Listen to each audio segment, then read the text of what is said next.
Yung usap mga kabayan, papasok tayo sa papasukin natin yung company. So ngayon araw napaka-busy ng company namin. So tingnan natin sa loob mga kaganapan. So ang daming trabaho, hindi naubos ang trabaho. Tara, pasok tayo.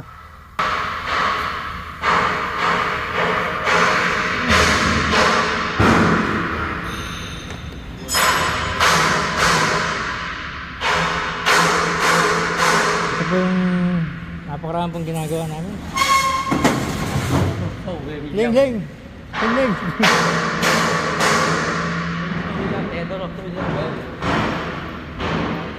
Ayan. Ito po ang kaganapan din sa loob.